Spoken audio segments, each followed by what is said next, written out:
We're back.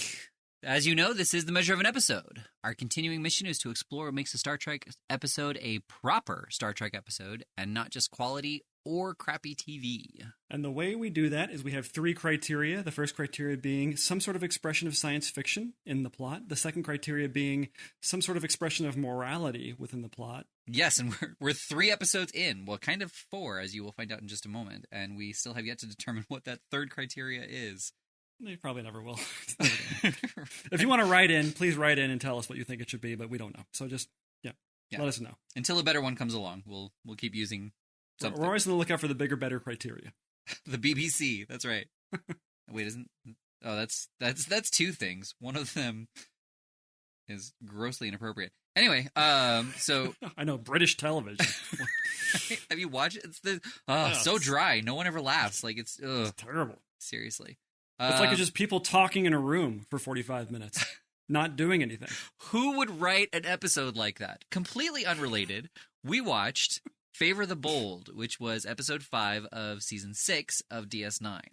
And we got to the end, and we realized that it was a 2-parter. So we also watched Sacrificing of Angels, which is episode 6 of season 6 of DS9. So if you have been watching and you'd like to join us, we will pause while you go watch that. Or if you were able to piece it together on your own when you saw To Be Continued and you were like, you know what, every time that it's been a To Be Continued, they've watched the second one, so I should probably do that too. Then you're all caught up and you don't need to go watch it. Do you think that our listeners have that much presence of thought? I think our audience is smarter than what the Star Trek audience thinks they are. Well, let's hope so. Because you're not just a plant watching a television, which is what the DS9 writers, what the writers think their viewership, yeah, what they think their viewership is. It's just a plant, a ficus, watching a television show. And so because ficuses don't have brains, and so they would need everything explained to them. Ficuses are idiots. Did you not? I feel like this is not landing. my metaphor is not landing at all. I guess I guess I've never really thought about the IQ quotient, the intelligence quotient of ficus. Okay, well, I suppose we should try and get in. The problem is that there's nothing. Usually, I have something to say about every scene in a Star Trek episode, right? Whether it's yes, you do. Yeah, it's usually how much you hated it. Like it's on a scale of 1 to 10. There's, but I have nothing to say. I mean, we could go through the plot, but nothing. I mean, yes, I suppose stuff happens, but it's this very slowly paced, light intrigue where they're all kind of building up to something. And granted, we're still, even though this is the beginning of a 2-parter, this is in the kind of smack dab in the middle of a grander arc. But I don't know, the DS9 has been occupied by the Dominion, and Cisco Cisco spends most of this episode, if not all of this episode, in a 10x10 room looking at a screen that may or may not have anything be relevant, showing things that are relevant to what he's talking about. Right. We're watching Deep Space Nine, and like the episode starts on Deep Space Nine, and then it goes to Cisco, and he's talking about like this plan that he's going to put into action, and the cold open ends with him saying, "We're going to take back Deep Space Nine." And I was like, what? What is happening? Like, I am so out of the loop. And like that drew me in. And it also had, at least I thought you were going to like be stoked about the opening, because it threw us right into a battle. And, we thought that like, the Defiant was barely on life support. And then it turned out to just be the decoy to get rid of some Dominion ships. Like, yeah, it was cool. It gave the opening some momentum, which they immediately just kill. Like they drown it in a bag because they just go to another room. It's like, oh, we've been called back. We have to retreat now. And they even comment on it. What we're supposed to invade, retreat. The chief talks about that. Right. And it's just boring. Like, why can't you have a whole episode where they're trying to clandestinely kind of make their way toward Deep Space Nine, where there's actually some intrigue going on? They're having to hide and, hide and seek a little bit, but they don't do that. All they do is there's just sort of a back and forth. I mean, the only intrigue in this episode is when Jake and Quark and Kira sneak a text message in a ribbon to Cisco, right? Yeah. And that's basically it. I mean, we learned that Rom is going to be executed, and so Quark wants to save his brother, right, by enslaving his wife, and also, that's true. But then nothing fun happens with that either. And this has been my complaint about DS9 since the beginning, is that I don't know, like there's no science fiction in this whole show. Zero, other than what's just previously there. Like, yes, they're on a ship, and yes, they're aliens, but that's it. Yeah, there wasn't anything science fiction in this episode other than like what they were talking about, which obviously, there wasn't anything seen. But Ron was talking about like the replicating minefields, which, is awesomely science fiction. It's just a minefield. Well, it's just minefield. They put a replicating in front of it, right? It's like, what do they talk about? Endorian ale or Akarat souffle? Right. But I mean, think about it, like it's a minefield where you blow up the bombs and the bombs come back. Like that's not a thing. Yeah, but we didn't see that it. were part of that could easily if be only taken that were out. part of the episode. Yeah. I mean, the one super interesting thing that happens in this episode, I would say the most interesting thing that's ever happened in Deep Space Nine is when Odo sleeps with his mom. Yeah, that was for thing. 3 days. 3 days. For 3 days. I didn't think about that part. Like, I just figured he was locked in the room with her and he lost all concept of time. I didn't think about the fact that it was well, all of the above. Yeah, right? Like everything was happening. Yeah, and I love the guard that just heard them. Yeah, and the mom gets kind of jealous, Akira, and so she like immediately goes out and says, "Well, we need to capture them and execute her immediately. She's my only competition with my son." Yeah, I mean, that's his mom, right? Like, I mean, not in a like a traditional sense, but she's totally more maternal than anything else. Yeah. I mean, right? Like, it's not because we're dealing with an alien liquid race. It's hard to say like it's not a biological thing because it very clearly is. They're all coming from the same goop, but like, yeah, like right. You're right. Like, there's no way around it. Right. Maybe it's his grandmother. That's fine. I mean, regardless, she is a maternal caretaker of him, and like they are. If you want to call it genetically, fine, but like they are genetically connected. Like I don't think it's genetics, but whatever you would call it, they are directly connected to each other. Like she's constantly saying like you are part of us, you are part of the what's it called the link. And so, yeah, like she's just trying to learn about the human culture and like solids and all that kind of thing. But still, like Odo should have kind of been like, yeah, this is a thing that they do with people they're not related to. There are literally billions of videos from 400 years ago that we could pull up, like, and show you how this works. And none of them are related. I mean, they pretend to be related, right, strangely, but they're not actually related. Well, maybe that's how it started. She's like, well, that's clearly his mother. No, maybe Odo was like, can you pretend to be my mom? I've always wanted to do that. Pretend to be my mom! Kira never does that for me. Which, again, I mean, we're kind of jumping ahead to the two-parter, but does she say that she doesn't know yet? Or was it still phrased in a way that we couldn't tell if they'd been together yet? I have no idea. Okay. I have no clue. Yeah. It's like to Paul and Chip. Right. Like, I have no idea.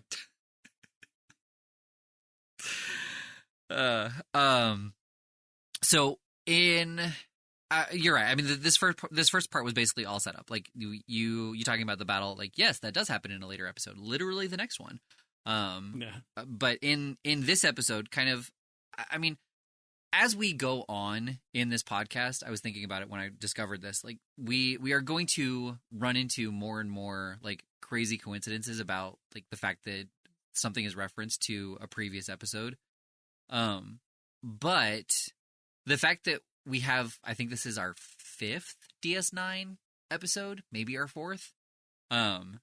There is one other time that Sisko shows passion about Bajor and all of their and the planet and like the inhabitants, and that's in the first part of The Search, which is the season 3 opener, which we've also watched and analyzed. Well, that whole scene with his command, with Cisco's whatever lieutenant or whoever that person was, I think he's introduced earlier that we didn't see. There's that whole scene where Ben is trying to get a reaction by telling him he's moving to Bajor, and the other guy just won't give it to him. And even there's a moment where the guy's like, "Okay, you're moving to Bajor. Got it. Moving on." Right. Like, but that's why I brought that up, because like those are the 2 times in the whole series where he actually is like that passionate about Bajor, and of the 2 times in the 7 seasons, we have already seen both of those times. That's crazy. Yeah. That so another point for the random generator, right? Random episode generator. Yeah. I mean, eventually it'll just be kind of like, hey, that's from a previous episode where we analyzed. But the fact that like we're 5 in and 40% of them have been about or have had moments where Cisco is talking about his love for Bajor, and those are literally the only 2 times like in the whole series, like that's a pretty amazing coincidence there. That is pretty amazing, actually. So, out of, every I think every season has 170 plus episodes. Right. So I mean, we're looking at 1,190 episodes in this series, and we've seen both of them. 2 out of 1,190. That's amazing. Can you tell how much we don't want to talk about this episode? Right? I just think you're right. I think that like the first part really was just set up to the second part. I mean, one of the things that I did like about this episode, which I will say, is there were like 3 or 4 plots being set up, and having it split between two episodes really allowed them to build those things up. I mean, there wasn't a whole lot of payoff in this first episode, but there was getting Rom out of jail. There was taking back DS9. There was and consequently fighting back the Dominion from entering the wormhole. There was, I guess the whole Ziyal thing, and I feel like there was another one as well. It was just briefly touched on, like they didn't go into any great detail about it, and I think it would have been cool to have a scene with it. But Worf going to go talk to Gowron about getting the Klingons back. Like there were a lot of what's it called in the fryer? There are a lot of pans? Is cooks? It pans? Cooks in the fryer? I think it's cooks in the fryer. Yeah, because usually that's what we do. That's why it's called fry cooks. But yeah, there were a lot of balls being juggled. Irons in the fire. There we go. Yes, there were a lot of irons in the fire that were being stoked and getting ready to be paid off in the next episode.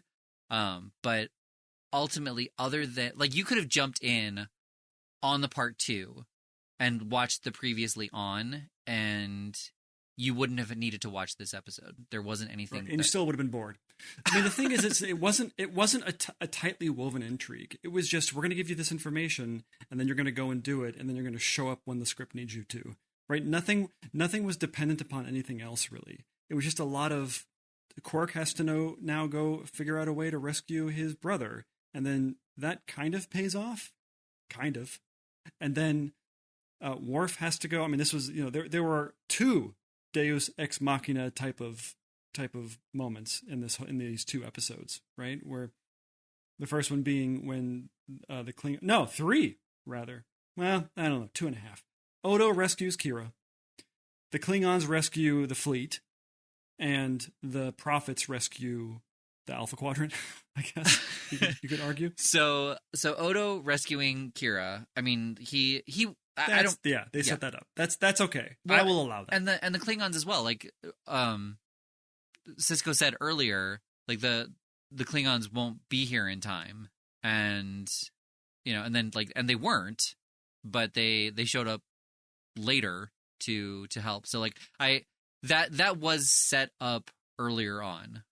I get it, but yes, but there's setting something up to pay off in a cathartic way versus just mentioning something at the beginning of an episode and then bringing that back at the end of the episode and saying, well, we set this up because we mentioned it earlier, and so therefore all those boxes are checked. You know what I mean? Like, it was one scene where they say, it's going to be really hard to go talk to the Klingons, but I believe in you, and we're going to go do it, and then they disappear for the whole 2 episodes, or however long they're gone, and then they finally show up, right? It wasn't this amazing thing where we thought they were going to do it. We never see them trying. Like, it would have been interesting to see Worf trying to convince Kalis or whoever he is and failing, and him being all dejected and being like, well, my friends are going to die. And Kalis is like, well, that's their fate then. Sorry, I'm not going to go do it.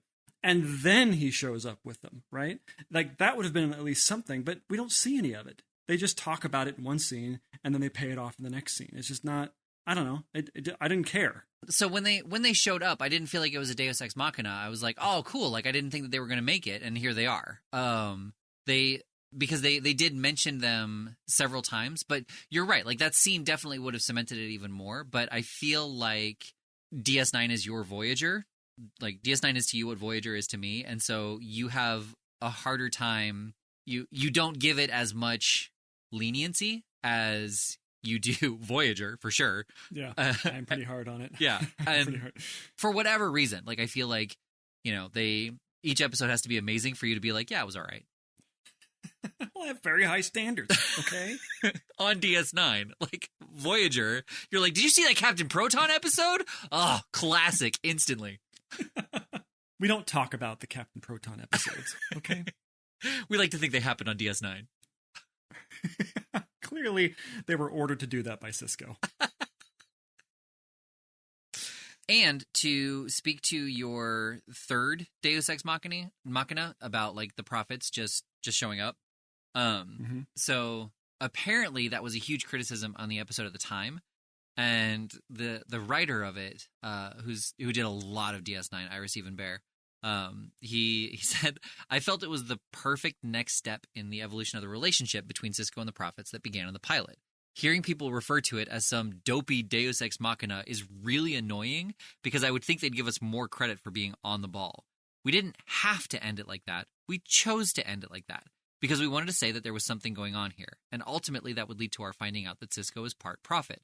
They wouldn't have done this for just anyone. This was the man going out into the wilderness and demanding God to interfere, to do something, for crying out loud. The corporeal characters had done so much in the episode. Surely they'd earned the help of the gods. And then Ronald D. Moore said, the intervention of the prophets was something we discussed at length during the development of the 6-episode arc, which I didn't mention, which we'll talk about. The Cisco/Prophet story is something we consider to be a key element of the series itself. To us, the finale of Sacrifice of the Angels was something that came organically out of the overall story of DS9, and that's why we did it. The journey that Cisco has made from emissary to sacrifice is a profound one. He's gone from a man who questioned the very existence of the prophets to asking them to behave like gods and save their children down on Bajor. There will be a price exacted from Cisco for daring to bring the prophets into this conflict, and we'll play that out as the series continues. So, what sacrifice did he make? Or has that not happened yet? Right. Well, they said there was a price, and the price was that he would never be able to settle on Bajor. And he was like, "What does that mean?" Or he'll always be restless when it comes to Bajor, or something like that. Okay. So seems like an okay, considering you have access to the entire universe for places to live. Not a terrible, except Bajor, except one planet. Right. Not a bad sacrifice, right? Right. I mean, unless you have a home that you want to move into and it's available and you can move in, but for some reason you're not allowed to. Like, every time you try, something prevents you from doing so. Like, I feel like that would be, I guess in the grand scheme of things, like, mildly annoying, but every time it came up, like, it would just be more and more frustrating that this opportunity is available and you can't take it. Yeah, but it's not like, oh, you can't live here and that's that. It's like, we can save billions, if not trillions, if not quadrillions of people, but you can't live here. Like, all right, that's annoying, but I'll take it. Right. Yeah. I mean, ultimately, the way the series ends, we find out that there's a lot more to that restlessness than they lead on here, but I don't know if you remember or not. I don't remember. Cool. We'll have to get to that later. Yeah, that'll be cool. But I just want to know, so, I mean, what's the morality? What's the tale of morality here? Right. Or even just the peripheral morality that's happening in this episode. I could not find any, really. Dukat does in kind of a roundabout way, where he's got his love for his daughter versus his love for the Cardassian Empire. Yeah. I mean, I guess I would say that. I would say that there was definitely an issue with Dukat. Like, it was one of the main characters of the episode, particularly the second part, and he had to resolve within himself the fact that his daughter was helping the Rebel Alliance. The Rebel Alliance. Oh, can we talk about Star Wars now? Please, please, please.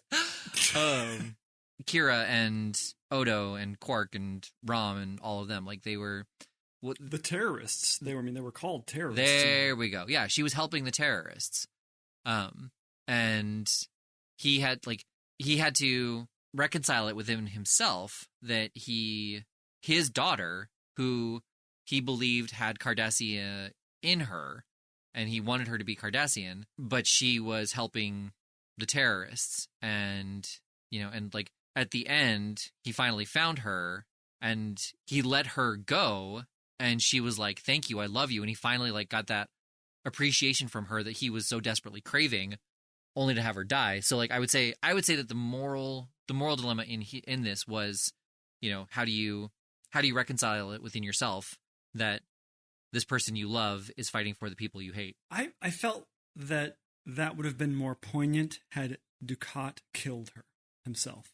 I understood why the other guy did it, but I felt that would have been a little bit better underlined, that he is a Cardassian first and a father second.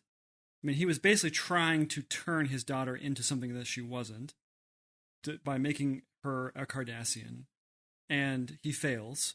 And she just, at the end of it, they have that scene that just came out of nowhere where she's like, I love you, Dad. All that's, I can never be mad at you anymore. I know you killed all my friends, but, I just love you. What can I say? You're my dad. You're my dad. And he's like, you're right. And then they're like, are they going to start making out here? Like, is this going to be the second time this happened? And it was a little too much. Like, if I was the director, I'd be like, let's back it off. Just one notch, But it came out of nowhere because she should be super mad. There's no reason for Dukat to have redeemed himself. He does nothing.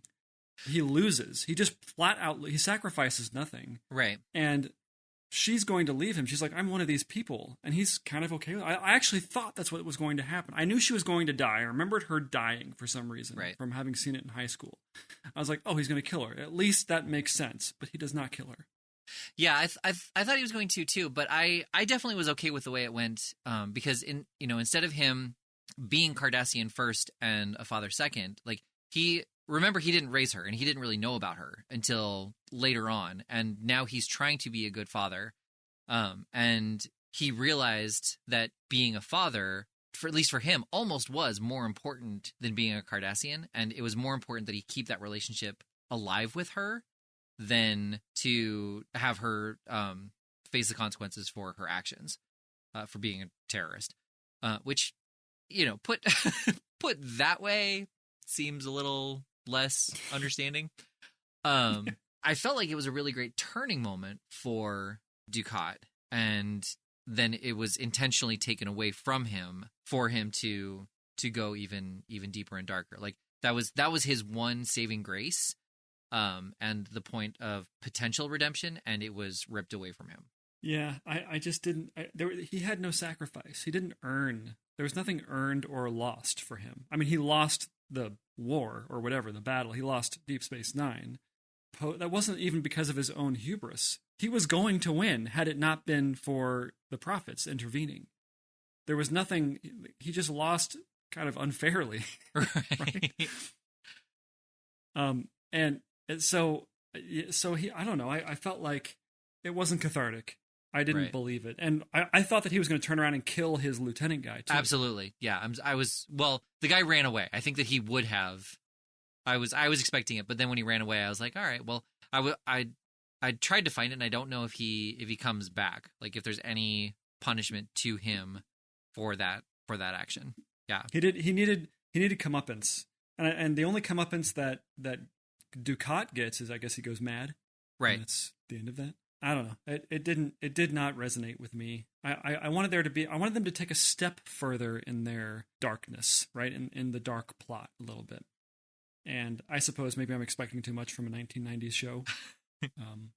No, I mean it does get pretty dark as it goes on. So then I wonder if this episode would have had more weight if we did watch it in order. So we did see his relationship with Zial develop over those few episodes where she was in it. I mean, we get a little bit of a microcosm in what has been going on.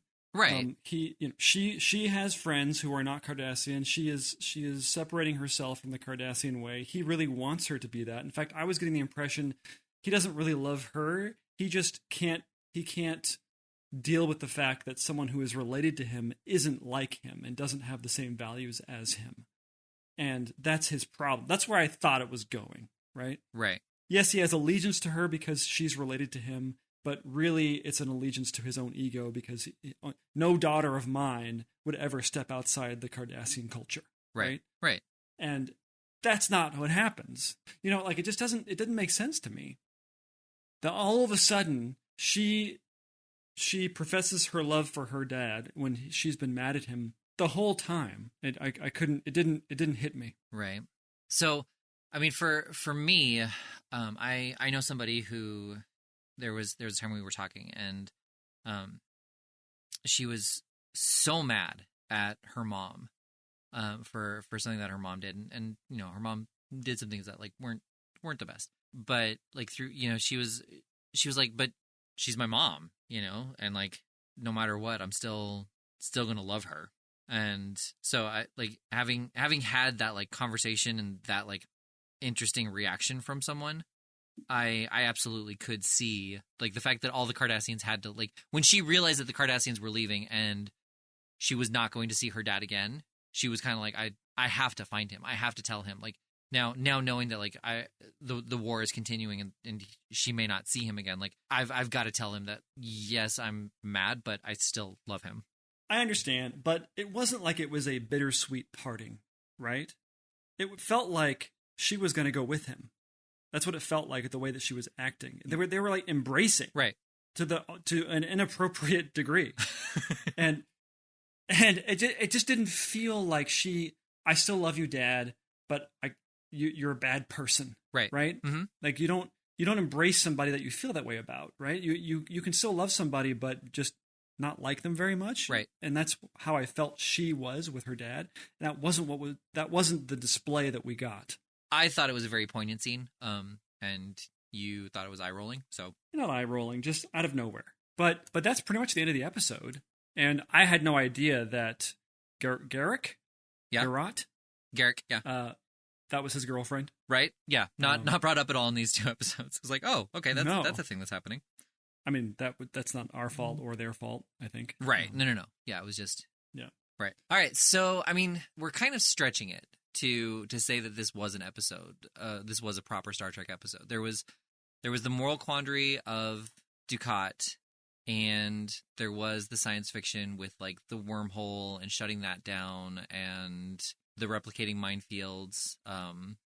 Then like there was some sci-fi element to it. Overall, it was just an espionage episode and kind of a take back episode. I kind of feel like if somebody were to argue adamantly that this was a Star Trek episode and provide points, I'd be like, okay, fine. But if somebody were to say this wasn't a Star Trek episode because like the elements that we just said, like we were kind of stretching to find them, I'd be like, yeah, that's fair too. There was a lot of potential intrigue that could have happened for it being sort of a heist, espionage, war, thriller type of thing, or just war, psychological war kind of thing. It just nothing ever. I suppose Wei Yun is creepy enough to be sort of a weird, threatening kind of guy, but in a calm, threatening kind of way. Like, what's he gonna do? Like, where's this his evilness gonna come out? But that doesn't really pay off either. He kind of becomes a little bit impotent in terms of what he is going to do, or just doesn't deliver on his creepiness. Maybe he does later. Oh, he absolutely does later. But no, I thought the apathy towards the enemy when he's talking about Zial's art was fantastically creepy. Yes, but then he's surprised that when he's having that scene where Dukat is celebrating probably too early, and he says, "Aren't you getting ahead of yourself?" Right.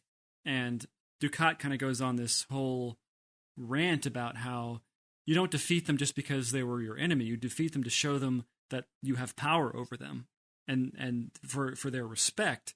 And Wei Yun is like, oh God, I had no idea that you were this nuts. Right? You make me look like Cisco. Yeah. And that never, like, I felt like, oh, you just subverted the whole creepiness of this guy. You gave him some humanity, or at least some sympathy. Well, no, I mean, again, the way I took it was his goal was to, like he said, to annihilate the population. Like he doesn't want them to realize their mistakes. He wants to win. Like and Ducat is basically saying, no, like the way you win is by making them know you won. Like you can't just kill them. You have to show them everything you did. And I mean, you're right. Unfairly, that turns around and bites Ducat in the ass. But he let the Defiant go. Like if he had just shot the Defiant when they still had their weapons, then none of this. Which they didn't. They would not have been able to do that. Why? Because I get the impression from the episode that they got off one last shot before Rom disables the weapons, and then so the minefield explodes, and at that point their weapons don't work, and so then the Defiant comes in and goes through the wormhole. Even if he had wanted to kill him, he couldn't have. He didn't know that, so he doesn't get credit for it. Right, but I think the scene was before that when they see that the Defiant made it through the front lines. Wayun says destroy him or something, and Ducat is like, he's flying into his death. Like why take him out now? Bother. Well, so the Defiant sees the mines go. Right. He sees them explode. Right. So after that, they had no weapons. Right. No, that part's true. Yeah. They never do. Yeah.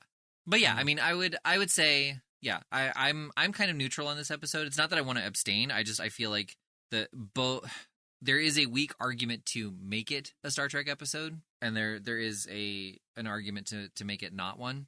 I personally don't think that it was, or if it was not a very good one. I mean, it was. I would say, like, for knowing the characters and knowing kind of remembering vaguely the storyline of this series, I thought this two-parter was good, but I don't think that it was proper Star Trek. I felt like it was a proper Deep Space Nine episode. That's low praise from right? you. I felt as though they were hitting their own mark perfectly. I'm going to vote no on it being a proper Star Trek episode. I mean, I suppose I'd be open for arguments to be made, more arguments. Right. But at this point, I'm going to vote no. Although there is one thing that I forgot to talk about. So there's a moment where it's in that same scene where Ducat is celebrating with Wei-Yun, and so he whips out this word, and he says he accuses Wei-Yun of being anhedonic. Yes. Right? And I didn't know what that word meant. I was like, oh, interesting. They used an unusual word. Right. But the problem with that is you subvert your own effort in using and putting an unusual word in a Star Trek episode or any episode of anything by having the next line said by the character immediately defining that word, right? Mm-hmm. Why bother using an unusual word if you're just going to dumb it down for everybody with the next line that happens in the scene? I don't know, it kind of bugged me. Right. Because he says, are you accusing me of not being able to feel, it's like, right. Okay, like, you didn't need that. I'm sure it was a note by somebody that said, you can't use a fancy word because people aren't going to know what it means. As though there's no way to figure out what a word means, right? Even in the 90s, we had dictionaries. Well, yeah, but I mean, they were all the way in the other room, and you had to flip through the pages. Like, you couldn't call 411. 411? Right. Well, and the thing, too, is, like, the dialogue doesn't have to be that dumbed down. You know, he could have said, you're anhedonic, and he could say, no, I find pleasure in many things. Yeah, there's ways around it. Yeah. There's ways around just not having the person define it for you. Right. All right. I mean, you're kind of falling on no. I'm kind of falling on, if you want to say it is, I won't argue. I do, like, the more that I talked about it, I do think that the Ducat did have that moral quandary. I just don't think that there was enough sci-fi integral to the plot to justify it being a Star Trek episode. 2 episodes down. Deep Space Nine. Right. I know that was 1,700 and whatever you said more to go for the season. Right. 1,183 now, I think. Yeah. 2 down for just this season. No. That's 168 for this season. You can find our Patreon on our Facebook page, our Twitter page, our Squarespace or in the page, show notes. The show notes. The show notes. Yep. Yeah.